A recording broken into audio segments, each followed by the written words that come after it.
What's going on, everybody? It's Elmer and welcome back to my channel. So in today's video, I'm really excited to show you a prototype that I created by using ChatGPT and Unity. And the way that it's going to work is we're going to be telling ChatGPT a series of questions.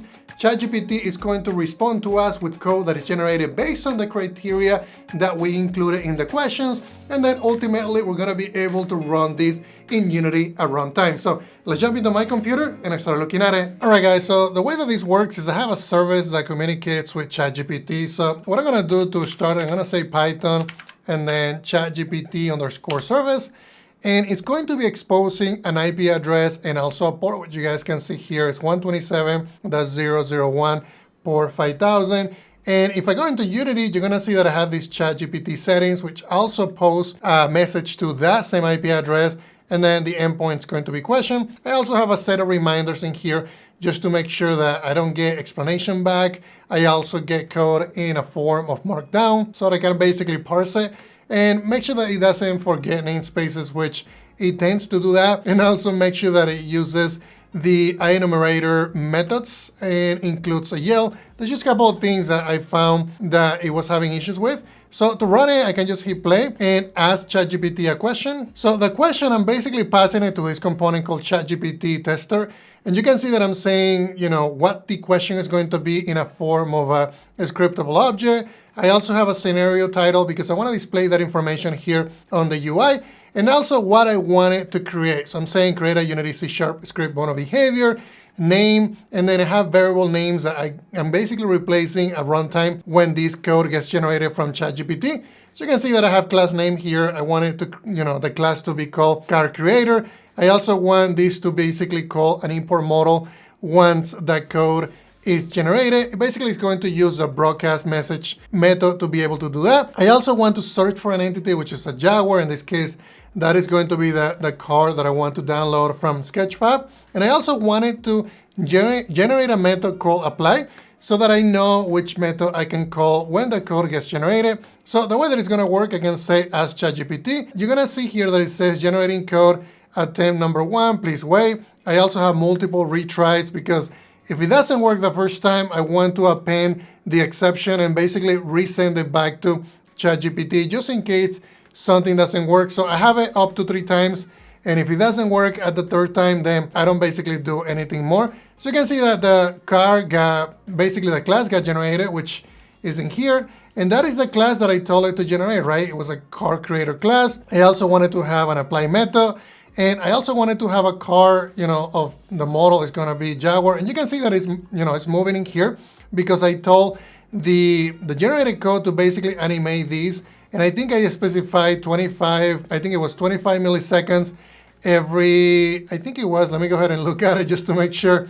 I think it was 3 meters per 25 milliseconds. So if we look at the code that got generated in here, you're going to see what it's doing. So again, the class car generator, apply, I am broadcasting a message called import model, which is going to be the method that I'm going to be calling. And then Jaguar is going to be the model name that I want to download from Sketchfab. And then I'm also executing a core routine, which this is all generated by ChatGPT. I didn't do any of this. I just told it what to create. And you can see that it's doing a while looping here. And then it's looking for the word Jaguar. And if it finds a game object Jaguar, then it's going to basically move it at, it's about 3 meters every, multiplied by delta time. And then it's waiting 0.025 F, which is basically what I told it to do. And it included all the namespaces that I want this to include, which is really, really powerful. So let's look at the areas in here of the question, right? I told it to create a mono behavior named class name, which is car creator, which includes a method called action. And you can see the method called action _apply, which gets replaced by the word apply. And then I also told it in here that the first argument was going to be the broadcast name, which gets replaced by import model. You can see that in here. And then the name of the single parameter was going to be Jaguar, which also got generated. And then I also told it, make sure that you check every second for the search entity, game object, and it found constantly moving along the z-axis at 3 meters per 25 milliseconds, which is what it's doing. So this is really, really crazy. Let's go ahead and do another question. So I have multiple questions in here that I can ask it. Let's go ahead and do a question that is pretty simple. This one is going to be create a C# script model behavior, name cube creator, and then which includes a method called apply, and then it creates a primitive sphere and rotates it continuously. So what we can do to test this is pretty easy. I can go back into my tester. I can select question number 4, which is going to be, the one that I just showed you.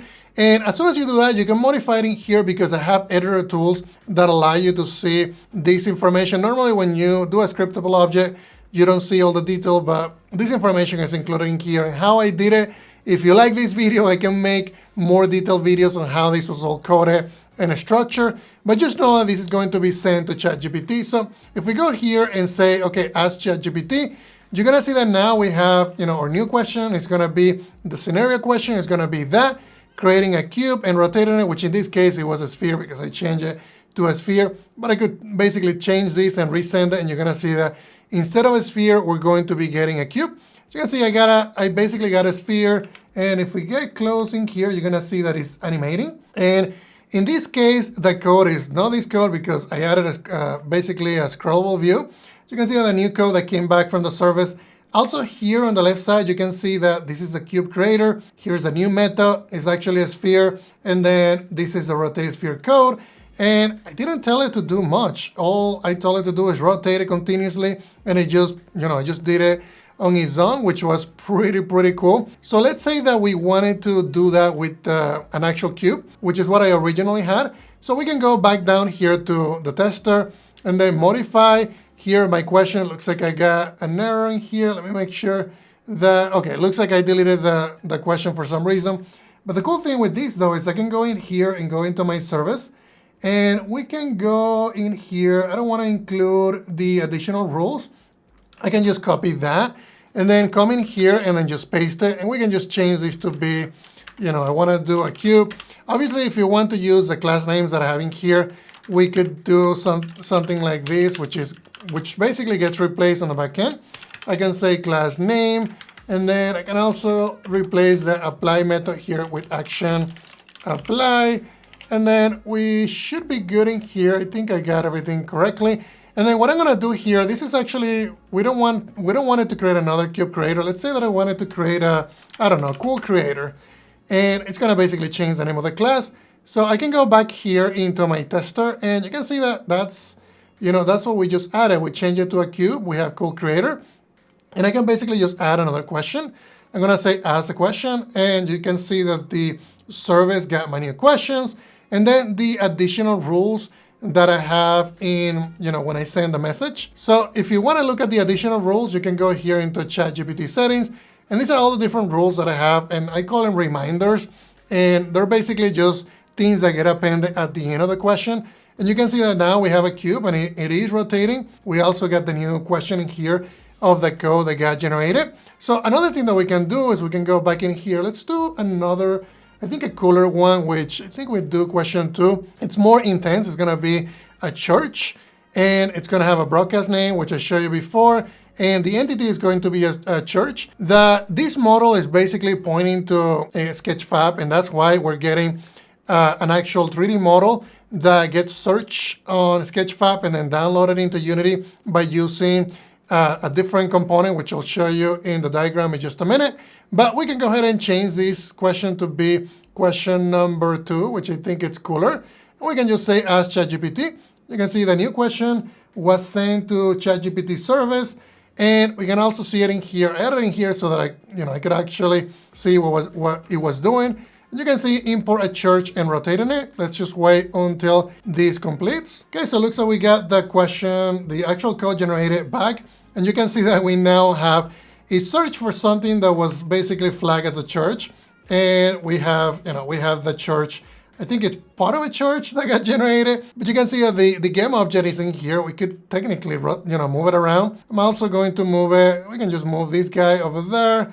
Maybe we can move that guy over there. And let's try this question one more time, because it's going to randomly select a church from Sketchfab and then download it back into Unity. So you can see same question was sent to the ChatGPT bot, and you can see that this is the code that got generated. We got rotate church, and then we just have the word church. I think in this case, it's going to replace church because we already have a model of that type in here. And you can see that it's downloading. I also added a downloading, progress so that I could see what this was actually doing. So let's wait. I think this one is going to be a cooler model. I think it's larger than the one that we just imported. All right, so here's the other model that got generated. This one is a lot larger, so I had to zoom out. But, same idea. It found a different model, brought it back into Unity, and you can keep playing just to see what kind of models it gives you. So we could technically go back into our question here, number 1, and change this to be a different car. Maybe we wanted to do maybe like a Ferrari. We can just say, this is a Ferrari creator. We can technically just delete this church here because it is taking a lot of resources. And then go back into my tester here, change this to be question number 1. Or if you wanted to clone it and create a new question, you can also do that. I can just say ask ChatGPT, and you can see that we're now sending the word Ferrari, and everything else is going to be the same because that's the only thing that I changed. I also changed the name of the mono behavior that was going to be generated. We can also go back here into our logger so we can see as the questions get generated what we're getting back, or you can look at the code that gets generated and sent to the service. So you can see that now we have Ferrari creator, mono behavior, broadcast message, Ferrari, and we actually got a really cool model in here that we can look at as well. And obviously I don't have animations on the tires. We can tell it to do cooler things if we wanted to, and we can just turn off the lighting here so we can see it better. And you can see the car that came back. That is really cool for prototyping, right? This is really, really powerful. You look at the ChatGPT tester component, which is basically a mono behavior that sends a series of recommendations or rules, and that information gets into this class, which is called the ChatGPT client.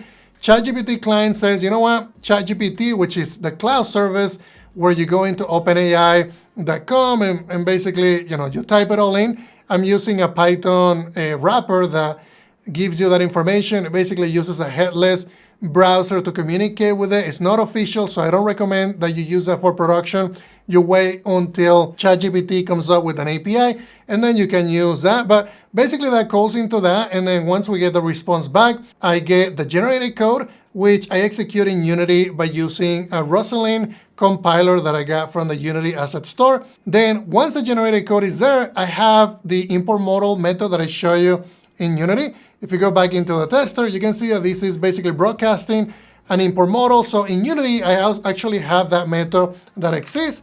So that method gets basically the parameter, either the Jaguar, the Ferrari, or any type of model that you want to import. Then that goes into a Sketchfab client. A Sketchfab client communicates with Sketchfab. Then Sketchfab provides a series of endpoints. One of them was, to search for a model. Once you search for a model, it basically, gives you a download URI. You can do an HTTP call to basically get the zip file. I download the zip file, and then I load it by using GLT-Fast. And then GLT-Fast says, okay, what is the name of the model? Where is it going to be located? And then based on the name that I got from Sketchfab, I just create these different objects. Then in the generated code, I just look for those objects. And then once they exist, right now I'm just doing rotations of movements. Obviously, you can do a lot more complicated things. But that's really how this works. It's pretty straightforward. It took a little bit of time to get it all working. But if you want to know more about how this works, and if you're interested in me going into detailing, every step of the process, let me know in the comments, and I'll be more than happy to do that for you. Thank you very much, guys.